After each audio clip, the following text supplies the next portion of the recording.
कि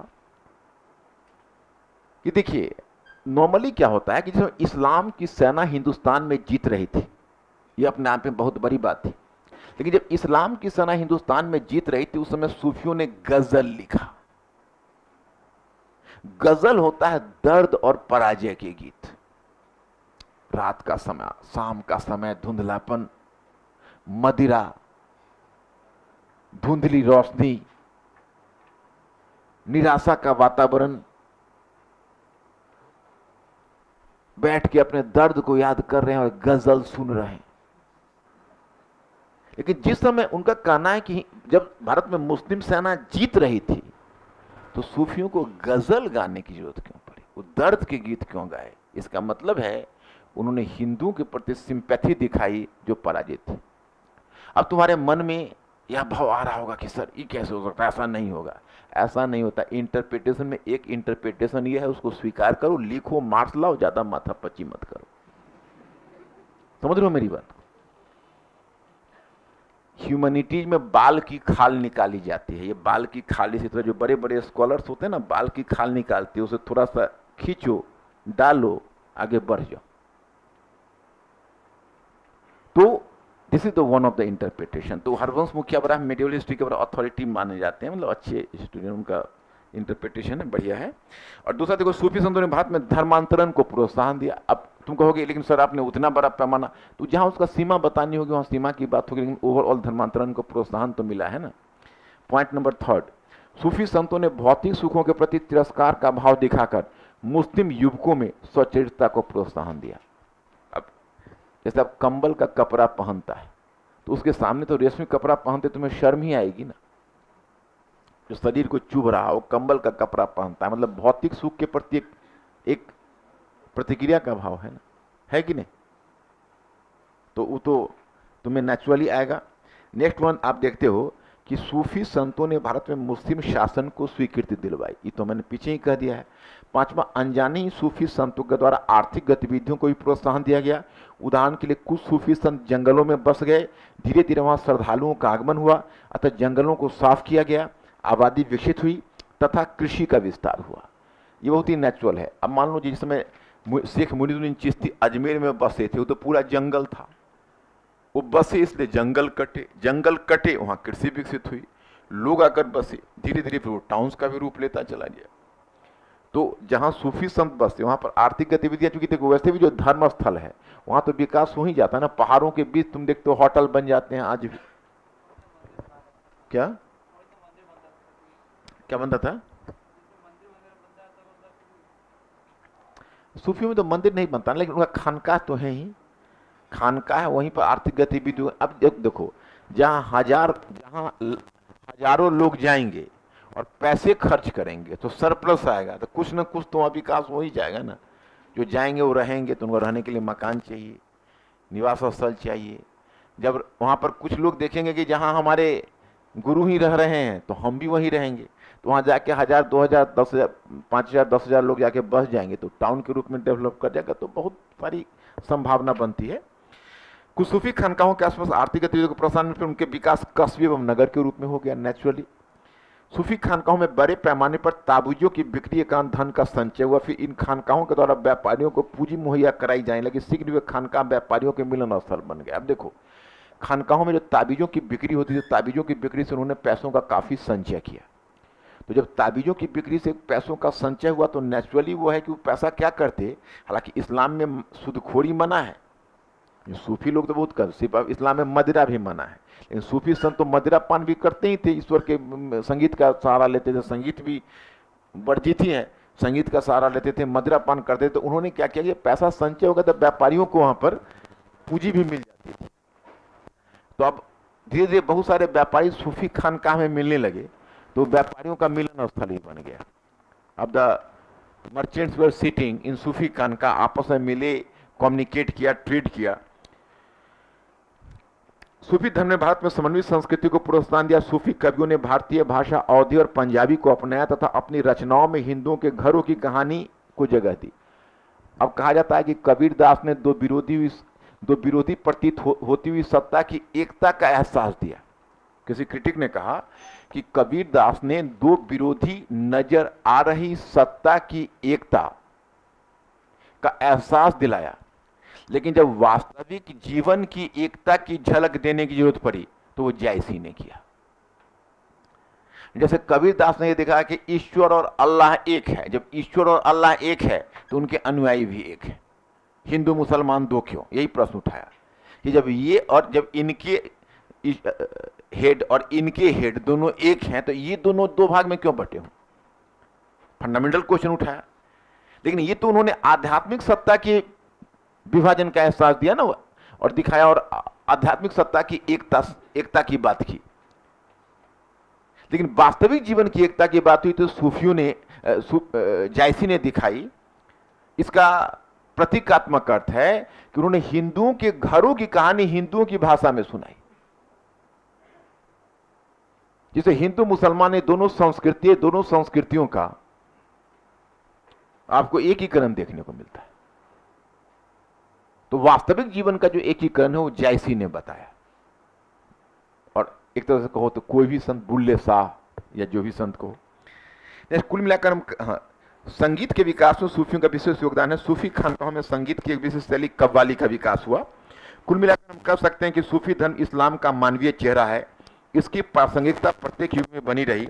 वर्तमान में इस्लामी रूढ़िवाद के पुनरुत्थान के पश्चात फिर एक बार सूफी संतों को याद किया जाता है तथा अपेक्षा की जाती है कि विश्व आवाम के समक्ष इस्लाम का वास्तविक चेहरा प्रस्तुत करें। अब देखो वही चीज है, सूफियों का योगदान वही चीज है। राजनीतिक क्षेत्र में सूफी संत विशेषकर चिश्ती संतों ने शासक वर्ग की नीति के विरुद्ध दबाव समूह की भूमिका निभाई। तो इस्लामी शक्ति ने राजनीतिक विजय अवश्य की, किंतु हिंदुस्तान में इस्लामी शक्ति की विजय को वैधता दिलाने का काम सूफियों ने किया। ये सब तो समझ में आ ही गया होगा। तो सामाजिक क्षेत्र, इसने मुस्लिम युवकों में स्वचरित्रता करना है, स्वचरित्रता की भावना को बल प्रदान किया। इसने हिंदू समाज एवं मुस्लिम समाज के बीच वैचारिक सेतु का काम किया। आर्थिक क्षेत्र, सूफी खानकाहों ने बंजर भूमि के विकास के लिए काम किया, वही सूफी दरगाह मजार, बस वही चीज है। सांस्कृतिक क्षेत्र, किसी आलोचना ने सच ही कहा है, कबीर ने आध्यात्मिक सत्ता की एकता का एहसास कराया, किंतु जब वास्तविक जीवन की एकता की बात हुई तो जायसी के द्वारा पूरा किया गया। जो मैंने भी अब समझाया है, आपको समझ में आ गया इस लाइन का मतलब कि नहीं? बस तो सूफी संतों ने हिंदुओं के घरों की कहानी हिंदुओं की भाषाओं में कही। जायसी ने अपने लेखन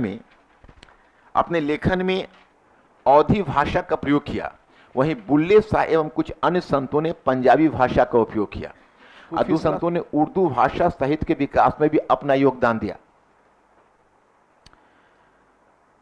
और उर्दू भाषा साहित्य, जैसे अब उर्दू भाषा का विकास कहा जाता है कि सूफी खानकाहों में ही हुआ, तो उर्दू भाषा का विकास सूफी खानकाहों में हुआ।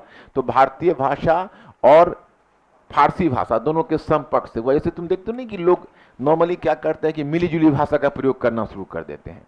कुछ शब्द उन्होंने फारसी से लेने शुरू कर दिए, कुछ उन्होंने भारतीय भाषाओं से लेने शुरू कर दिए। और जो सूफियों का जो खानका था वो तो हिंदू और मुसलमानों का मिलन स्थल था। वहाँ पर बहुत सारे हिंदू अनुयायी भी जाते थे, बहुत सारे मुस्लिम अनुयायी भी जाते थे। तो उनके बीच जो कम्युनिकेशन हुआ उसके परिणाम स्वरूप भाषा का एक अलग रूप में विकसित हो गया, उसको बोलते हैं उर्दू। और उर्दू भाषा को हिंदुस्तान की जुबान मानी जाती है, वो इसे हिंदुस्तान से बाहर नहीं थी। इसलिए पाकिस्तान ने अगर उर्दू भाषा को भी अपनी राष्ट्रभाषा घोषित की है तो उसकी जो विरासत है हिंदुस्तान में ही आके मिलती है। उर्दू भाषा कोई अरब से नहीं आया, पश्चिम एशिया से नहीं आया, हिंदुस्तान के बाहर उर्दू भाषा नहीं है। उर्दू भाषा हुई तो केवल पाकिस्तान में, जो हिंदुस्तान का ही शिशु है। और दोनों की जो गांगी जमनी संस्कृति है वही अब पाकिस्तानी पंजाब और इंडियन पंजाब देखो ना, और उसको बंगाल से तुलना करो या उत्तर भारत से ही तुलना करो। वहाँ पर तुम देखो कि सिंगर सभी जुड़ते हैं, पंजाब तो सब एक ही भाषा बोलते हैं और एक ही लैंग्वेज बोलते हैं, एक ही गीत गाते हैं। उसमें हम लोग ही ऑड मैन आउट हो जाते हैं, लगते हैं वही लोग भाई बिरादर हैं। पंजाबी संस्कृति ज्यादा उनकी मैच करती है और हम लोग ही अलग पड़ जाते हैं। तो जो कल्चर है उसका जोर इतना होता है कि कल्चर को नेग्लेक्ट करना ही बहुत मुश्किल होता है। और यहाँ पर देखते हो कि सूफियों की प्रासंगिकता में कुछ चीजें मैंने बता दी, कि प्रासंगिकता पर भी एक क्वेश्चन आपका बनता है, तो इसलिए हमने दे दिया है कि सूफियों का बल शाश्वत प्रेम पर रहा है। और इसी प्रेम की पीर का मतलब होता है प्रेम का दर्द के माध्यम से उन्होंने हमेशा सांप्रदायिक वैमनस्यता के घाव को भरा है। इस्लामी सेना ने हिंदुस्तान पर आक्रमण कर घाव दिए, किंतु उस घाव को भरने का काम सूफी पंथ ने किया। घाव को भरना तो समझ रहे हो ना, इसको समझा कि नहीं? यहाँ नहीं समझो पूछ लो आमने सामने, है ना, बाद में फिर सिर्फ नहीं बताएंगे, घाव को भरने को स्पष्ट कीजिए। तो मुझे यही कहना पड़ेगा कि अभी तक घाव लगा नहीं है क्या। पॉइंट नंबर 2, वर्तमान में इस्लामिक संगठनों से जुड़े हुए आतंकवाद ने इस्लाम को एक खूनी चेहरा देने का काम किया है। अतः सूफी वर्तमान विश्व के समक्ष इस्लाम की वह छवि पेश कर सकते हैं जो प्रेम और भाईचारा पर आधारित है। आज जरूरत है बुल्ले शाह को याद करने की। जयपुर लिटरेचर फेस्टिवल में बुल्ले शाह पर एक्सक्लूसिव एक सेशन चला था। काफ़ी इनकी मतलब हिंदुस्तान की धरोहर इसमें मानी जाती है। जैसे बुल्ले शाह का ही लाइन है जो मैंने दिया है, भले ही मंदिर को तोड़ दो और मस्जिद को तोड़ दो, किंतु दिल को नहीं तोड़ो क्योंकि वो खुदा का पनाहगार है। ये कोई शेरो शायरी नहीं चल रही, इसका लाइन है ये, है ना। हाँ। फिर वर्तमान में हिंदू और मुसलमान दोनों समुदाय के रूढ़िवादी तत्वों को प्रमुख संत आलम्मा की यह पंक्ति याद करने की जरूरत है कि खुदी को कर बुलंद इतना कि हर तकदीर से पहले खुदा बंदे से खुद पूछे, बता तेरी रजा क्या है। वर्तमान में सूफी पंथी सैमुअल पी हंटिंगटन जैसे लेखकों के द्वारा प्रतिपादित सभ्यताओं के संघर्ष की अवधारणा को चुनौती दे सकता है तथा यह सिद्ध कर सकता है कि विश्व में भिन्न कहे जाने वाली संस्कृतियों के बीच एक आंतरिक एकता विद्यमान है। जैसे देखो, तुम लोगों ने सैमुअल पी हंटिंगटन का नाम किसी ने सुना है? तुम लोगों में कितने लोगों ने सुना है? बहुत कम। जैसे विश्व इतिहास में इसकी चर्चा होगी। सैमुअल पी हंटिंगटन एक अमेरिकन ऑथर है। एक्चुअली हुआ क्या कि जब आप वर्ल्ड हिस्ट्री का डेवलपमेंट देखोगे तो वर्ल्ड हिस्ट्री के विकास के क्रम में जब 1990s के दशक में आते हो तो एक बहुत बड़ा परिवर्तन वर्ल्ड में आता है। वो क्या होता है कि समाजवादी संरचना टूटकर बिखर जाती है। सोवियत रूस और पूर्वी देश के जो समाजवादी देश है उसमें एक व्यापक परिवर्तन शुरू होता है। और फिर 91 में आकर सोवियत रूस का विघटन हो जाता है और 93 में आकर यूगोस्लाविया चेकोस्लोवाकिया का विघटन हो जाता है। तो उसमें हुआ क्या था कि जब शीत युद्ध समाप्त हुआ था 1990 में सोवियत रूस और संयुक्त राज्य अमेरिका के बीच, यानी पश्चिमी पूंजीवादी देशों के बीच, तो उसमें एक जापानी स्कॉलर हुआ करता था, जापानी मूल का अमेरिकन स्कॉलर था, उसका नाम था फ्रांसिस फुकुयामा। तो फ्रांसिस फुकुयामा ने एक कॉन्सेप्ट दिया, द एंड ऑफ हिस्ट्री, यानी इतिहास का अंत हो गया, end of history and the last man. उसने कहा कि देखिए, सभ्यता के आरंभ से ही संघर्ष और द्वंद्व चला आ रहा था दो पद्धतियों के बीच। अंतिम द्वंद्व चला है पश्चिम के उदारवादी पूंजीवादी मॉडल के बीच और सोवियत रूस के समाजवादी मॉडल के बीच। इन दोनों के बीच भी पिछले 7 दशकों से द्वंद्व चला रहा था। वह द्वंद्व नाटकीय ढंग से समाप्त हो गया, क्योंकि बिना द्वंद्व के इतिहास नहीं होता है। द्वंद्व समाप्त हो गया और यह द्वंद्व पश्चिमी पूंजीवादी देशों के पक्ष में समाप्त हो गया। उदारवादी पूंजीवादी व्यवस्था की जीत हुई और समाजवाद टूटकर बिखर गया, तो द्वंद्व समाप्त हो गया। और द्वंद्व ही चूंकि हिस्ट्री को सृजित करता है, इसलिए द्वंद्व समाप्त होने के साथ साथ इतिहास का भी अंत हो गया। तो उसने ये तर्क दिया। इस तर्क को फिर क्या हुआ कि 91 में उधर सोवियत रूस का विघटन हो गया था और 93 में यूगोस्लाविया चेकोस्लोवाकिया का विघटन हो गया था। तो इसी पर एक अमेरिकन विद्वान सैमुअल पी हंटिंगटन ने 93 में एक टेक्स्ट लिखी, उसका नाम था क्लैश ऑफ सिविलाइजेशंस। तो क्लैश ऑफ सिविलाइजेशंस ने बहुत बड़ा विवाद पैदा किया, सभ्यताओं का संघर्ष। उसमें उसने यह स्थापित करने का प्रयास किया कि देखिए, ये जो विश्व है, वो विश्व में जो मुख्य संघर्ष है वो सांस्कृतिक और सभ्यता संबंधी संघर्ष है। और वर्ल्ड में कुल मिलाकर 8 इंपॉर्टेंट सिविलाइजेशंस है, जैसे Chinese versus Indian, then Indian versus western, Chinese versus western, western versus American. और इसी तरह से उसने काउंट करके दिखाया कि मुख्य रूप से जो इस साम्राज्य, इस विश्व में जो रिफ्ट है या दरार है, वो मुख्य दरार है सांस्कृतिक और सभ्यता के विभाजन का। तो मुख्य संघर्ष सभ्यता और संस्कृति का ही है। जैसे तुर्की यूरोपीय संघ का सदस्य होना चाहता, उसको मेंबर इसलिए नहीं बनाया गया क्योंकि तुर्की कहीं ना कहीं इस्लामी जगत का प्रतिनिधित्व करता है। इसलिए इस्लाम और जो पश्चिमी देश हैं, क्रिश्चियन वर्ल्ड, उसके बीच शुरू से ही सिविलाइजेशनल कन्फ्लिक्ट है और इस कन्फ्लिक्ट को रहते हुए टर्की को मेंबर नहीं बनाया जा सकता। इस आधार पर उसने थियरी दी। तो जिस समय उसने दी उसमें तो कोई उसको खास तरजीह नहीं दी विद्वानों ने, लेकिन जब 2001 में जब 9/11 की घटना हुई, जब अमेरिका पर आतंकवादी हमला हुआ अल कायदा का, तो उसके बाद ये अचानक से ये विचार बहुत काफ़ी पॉपुलर हो गए। इंटरव्यू में भी लगातार 2007 तक मेरे बच्चों से पूछा गया है कि सभ्यताओं का संघर्ष क्या था। तो ये जो कॉन्सेप्ट है, ये कॉन्सेप्ट काफ़ी आपत्तिजनक है, और इस पर इंडिया ने, चाहे बहुत सारे इस तरह के जो बहु नस्लीय या जो बहु सांप्रदायिक और बहुत सांस्कृतिक राष्ट्र थे, उन्होंने आपत्ति की। आपत्ति इसलिए की कि ऐसे में तो हम लोग भी टूट जाएंगे, कोई भी टूट जाएगा। अगर सभ्यताओं का संघर्ष है तो कोई भी संस्कृति अपने आप में यूनिफॉर्म संस्कृति नहीं हो सकती। आज ही हिंदी को लेकर देख लो कितना विवाद हो रहा है। तो इस आधार पर, इस सभ्यताओं के संघर्ष वाली अवधारणा पर आपत्ति प्रकट करते हुए कहा गया कि नहीं, जिसे सभ्यताओं का संघर्ष कहा जाता है, virtually it is not a clash of civilisations, rather this conflict has arisen out of from the unequal economic relations. ये असमान आर्थिक संबंधों से उपजा हुआ संघर्ष है, इसको सभ्यता का संघर्ष नहीं कहा जाना चाहिए। तो यहां पर हमने सूफी में जानबूझ के उसका रेफरेंस दिया कि सूफी इस बात का खंडन करते हैं, क्योंकि सूफी ने जिस तरह से हिंदू और इस्लाम इन दोनों के बीच जो समझ पैदा की और जो हिंदुस्तान में समन्वित संस्कृति को पैदा किया, वह सभ्यताओं का संघर्ष नहीं दिखाता है, बल्कि ये दिखाता है कि विभिन्न सभ्यताओं के बीच संवाद भी होता है, एक दूसरे से गिव टेक होता है और शांतिपूर्ण सहअस्तित्व होता है। कन्फ्लिक्ट नहीं इसको कहा जाएगा। ये बात को झुठला सकते हैं तो सूफी ही झुठला सकते हैं। जो सूफी आज पाकिस्तान में ऑड मैन आउट हो गए, सूफियों पर इतना हमला हुआ, इतने सूफी वहां पर जो सूफी गायक थे पाकिस्तान में, कितने मारे गए टेररिस्ट के द्वारा। सूफियों का जो खानकाह था उसको बम से उड़ा दिया गया वहां के, मतलब टेररिस्टों के द्वारा। इतना ज्यादा उनके साथ अत्याचार हुआ, शियाओं के साथ, सूफियों के साथ, अहमदिया के साथ।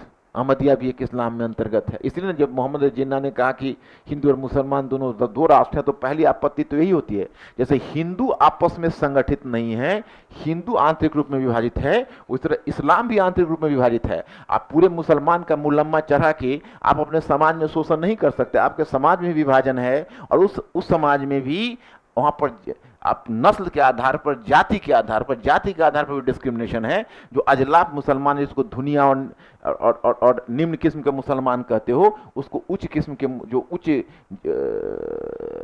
मतलब जाति के मुसलमान हैं, जिसको आप अशराफ कहते हो, उनके साथ समान व्यवहार नहीं करते। और उसी प्रकार से शिया और सुन्नी के बीच जितना सिर फुटबॉल हो रहा है पूरे वर्ल्ड में, उसमें आप क्लेम नहीं कर सकते कि मुस्लिम समाज एक है। और अहमदिया और सूफियों के साथ जो पाकिस्तान में हुआ, पाकिस्तान में होता है, जो पाकिस्तान में तो इस्लाम का मतलब ही लगाया गया, पंजाबी प्लस सुन्नी। वहां पर तो ऐसा विभाजन है कि सुन्नी शिया, अगर और सुन्नी बनाम शिया, अहमदिया और सूफी हो तो छोड़िए, वहां हो गया पंजाबी बनाम सिंधी बलूची।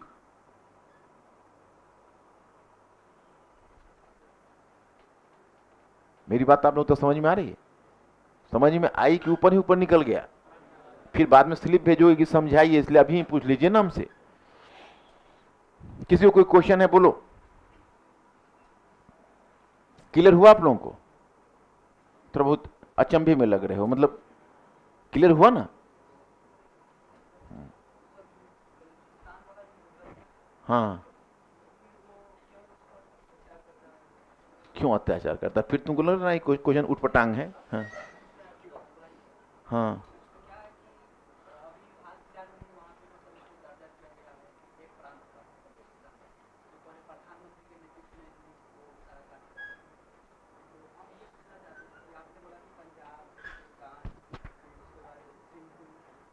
सिंध, हाँ हाँ,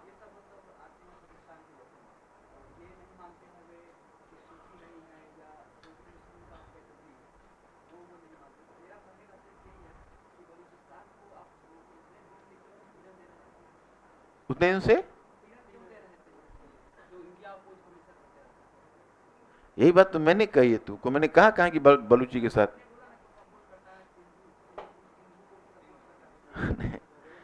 मैंने ये कहा था, तुमको समझने भूल, इसलिए मैंने कहा कि तुमने रात में शायद विश्राम नहीं किया है, रात में सो नहीं पाए हो। वजह क्या है डोंट नो, तुम्हारा आइज और चेहरा बताता है। या हो सकता है कि हार्डवेयर पर सॉफ्टवेयर का दबाव ज्यादा पड़ रहा हो, मतलब मे भी। देखो, दो कारण हो सकता है, मैं इस बात को मानता हूँ। क्या करोगे, यूपीएससी का स्टैंडर्ड वही है जो मैं आपको कर रहा हूँ। तो अगर आपको अभी ना करूँ तो आपका जैसे कोचिंग समाप्त हो जाएगा। तो ये सब ज्ञान कैसे, कहाँ सुन, कौन बताएगा तुमको आगे, और नहीं ये सब ज्ञान सीखोगे तो यूपीएससी में कैसे सिलेक्शन होगा। ये तो इसलिए तो मैं बेस से देख रहा हूँ, सूफी में 4 दिन से लगा हुआ हूँ, भक्ति सूफी में इतना टाइम कौन देता है, इतना लोग सल्तनत समाप्त कर देता है। Are you getting this point. लेकिन जो तुम्हारा स्टैंडर्ड है मैं तुमसे पूछता नहीं हूँ, कभी तुमको डांटता भी हो तो तुम्हारे कारण से ही डांटता हूँ कि हम जब हाई पिच पर आपको ले जा रहे हो तो वहाँ पर एक ऐसा बच्चा वाला क्वेश्चन डाल देते हो कि लगता है कोई ठंडा पानी और बर्फ फेंक दिया सारा उत्साह। लगता है कि 4 दिन से इन महानुभाव में लगे उसे चाहे कि कहानी बता के हम निकल गए होते। तो इसलिए मैं तुम लोगों को कहता हूँ, जैसे हमने कहा, तुम जो अभी क्वेश्चन उठाया, ये क्वेश्चन इसलिए आपत्तिजनक है कि मैंने तुमको सेंटेंस कहा पंजाब बनाम बलूची सिंधी प्लस सुन्नी बनाम अन्य। मैंने कहा कि इस्लाम, जो जिन्ना ने कहा कि इस्लाम और हिंदुइज्म के बीच का संघर्ष है, तो उनके इस्लाम के अंदर भी विभाजन है, क्योंकि इस्लाम में एक तरफ जो पंजाबी है बनाम अन्य हो गया, मतलब Pakistan is equal to Punjabi plus Sindhu, Punjabi plus Sunni. तो सुन्नी पर अगर बल दे रहे हो तो सिया अहमदिया, और इवन तुम, हालांकि सूफी भी सुन्नी ही है लेकिन उनका अपना ब्रांच अलग हो जाता है, इसलिए सिया अहमदिया और सुन्नी का दमन हुआ। पंजाबी आइडेंटिटी पर दे रहे हो तो मतलब सिंध के साथ भी कोई अच्छा व्यवहार नहीं हुआ, और बलूची को तो एक्सप्लॉइट ही किया गया, क्योंकि बलूची के साथ वो इक्वल व्यवहार नहीं किया गया। इवन तुम देखते हो कि वहां पर जो पठान है, पख्तून के साथ भी डिस्क्रिमिनेशन है, पख्तून के साथ डिस्क्रिमिनेशन है, सिंध के साथ डिस्क्रिमिनेशन है। मैंने मुख्य रूप से पंजाबियों का, यही बात तो मैं ही कह रहा हूं, तो क्यों इसको आप उठा रहे हो। मैं भी तो उत्पीड़न ही कर रहा हूं, मैं कह रहा हूं कि बलूचियों के साथ उन्होंने न्याय किया। तो इस बात को तुमने समझा। अब थोड़ा सा एक आइडिया था कि सूफीजम में 1-2 लाइन लिखवा दूं, लेकिन दिमाग से वो निकल गया। क्या सोच रहा था लिखवाने का, साइड, हाँ हाँ, उनके लिए अली गज्जाली के द्वारा जो सूफियों और इस्लाम में तत्कालीन समय में जो समझौता कराया था बारिश में, ये तो मैंने कल बताया था कि अल गज्जाली ने जो तर्कवाद पर हमला किया, तो सतीश चंद्र बताते हैं कि अल गज्जाली के द्वारा जो तर्कवाद का हमला हुआ और आस्था को पुनर्जीवित किया, इस कारण से इस्लाम में जो वह प्रगतिशील तत्व था, जो एक बार फिर उसकी चर्चा मुगल काल में होगी, मुगल तकनीकी वाले में, तो वहां पर तुमको क्लियर हो जाएगा, इससे इस्लाम को हानि हुई। तो